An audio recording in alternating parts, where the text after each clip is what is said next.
안녕하세요. 2021년 9월 28일 목요일 아침입니다. 오늘도 하나님 아버지께서 주시는 큰 은혜가 우리와 함께하기를 기도합니다. 사랑과 은혜가 많으신 참 좋으신 우리들의 하나님 아버지 감사합니다. 오늘도 주님의 은혜의 보좌 앞에 나왔습니다. 주님께서 주시는 말씀으로 힘을 얻고 소망이 생기는 귀한 하루 되게 하여 주시옵소서. 예수님 이름으로 기도합니다. 아멘. 여러분 잘 지내셨나요? 오늘은 디모데 전서 5장 17절에서 25절 말씀을 함께 묵상해 보기를 원합니다. 오늘 말씀을 보면 하나님께서 우리에게 원하시는 것, 바울을 통해서 이제 말씀하고 계시는 것을 보게 되는데요. 우리 삶을 관리하는 것이다 라는 것을 오늘 본문을 통해서 보게 됩니다. 특별히 담임 목사인 디모데에게 바울은 어떻게 여러 가지 것들을 삶 속에서 관리해 나가야 되는지 알려주고 있는데요. 삶의 지혜가 여기 담겨져 있습니다.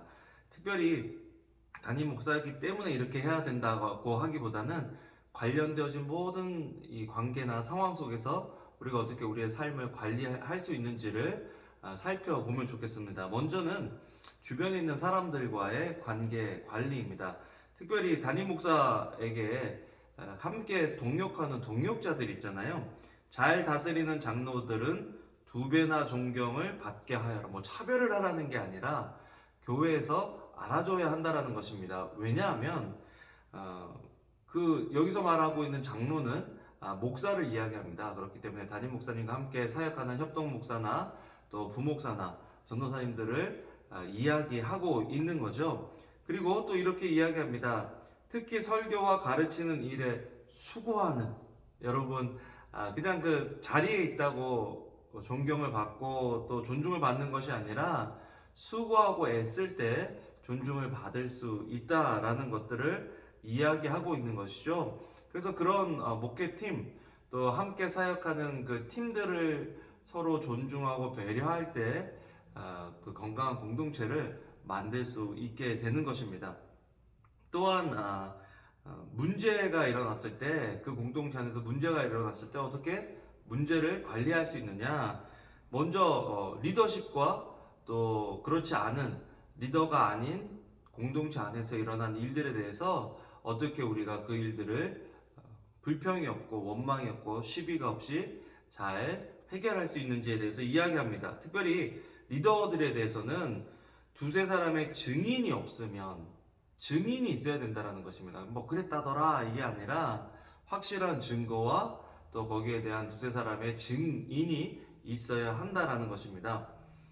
그리고 또 공동체를 위해서는 잘못한 것에 대해서 왜 잘못했는지, 특별히 리더십에 있는 상황에서는 공동체 앞에서 꾸짖을 때 공동체가 그 일을 보고 경계를 하는 거죠. 저렇게 하면 안 되는구나 라는 것들을 알게 되기 때문에 공동체 차원으로도 만약에 그 잘못이 공동체 안에서 죄송합니다. 명확하게 일어나는 일이라면 거기에 대해서 공동체 앞에서 이야기할 필요가 있다.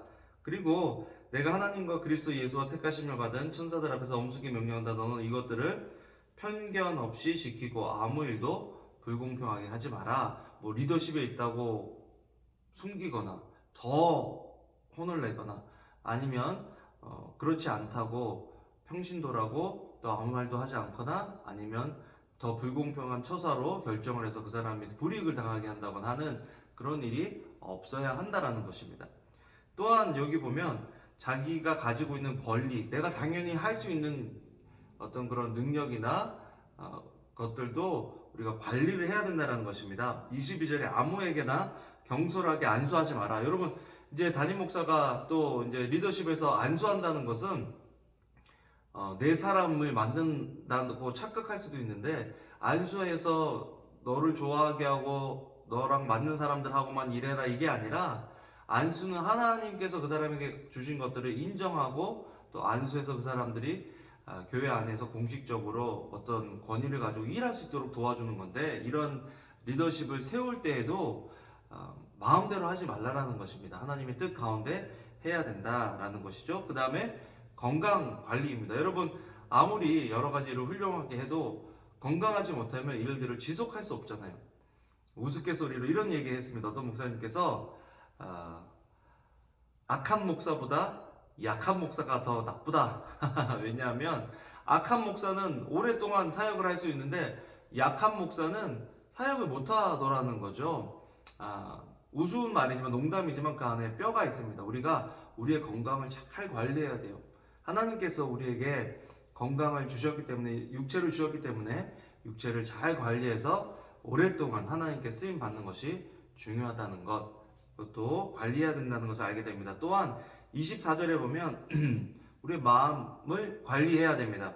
어떤 사람들의 죄는 분명해서 먼저 심판을 받고 또한 어떤 사람들의 죄는 그 다음에 심판을 받는다. 심판 이야기지만 사실은 심판이 느려지고 더디게 일어날 때 우리가 어떤 생각을 하냐면 하나님 왜 이러시지? 저 사람은 저런데 왜 자꾸 이런 일들을 하고 있지? 그렇게 판단하다 보면 우리가 우리의 마음을 정결하고 깨끗하게 이렇게 관리하기가 굉장히 힘들어진다는 거죠. 그래서 심판은 하나님께 맡기고 하나님께서 나에게 주신 일들을 잘 감당하는 우리의 마음을 관리하는 것들이 필요하다라는 것입니다. 정말 우리 삶 속에 우리가 관리해야 될 것들이 참 많은데요. 이 관리라는 게 그냥 되는 게 아니에요. 정원도요, 아무리 예쁜 정원도 가만히 놔두면 금세 잡초가 나고 또 지저분해지고 더러워지는 것들을 보게 되는데요. 여러분, 우리의 마음에, 우리의 삶을 관리하기 위해서는 지혜가 필요하고 노력이 필요하고 또 누군가가 이렇게 점검해 줄 수 있는 것들이 필요한데 오늘도 우리의 삶을 잘 관리해서 아름다운 삶, 또 하나님께서 또 보시기에 좋은 삶을 가꾸어가는 귀한 하루 되기를 소원합니다. 기도하겠습니다. 하나님, 오늘도 주신 말씀대로 지혜를 주시고 우리의 삶을 잘 관리해 나갈 수 있는 저희들 되게 하여 주시옵소서. 감사를 드립니다. 예수님 이름으로 기도합니다. 아멘. 아멘. 여러분, 오늘도 좋은 하루 되시고요. 주님의 이름으로 사랑합니다. 감사합니다.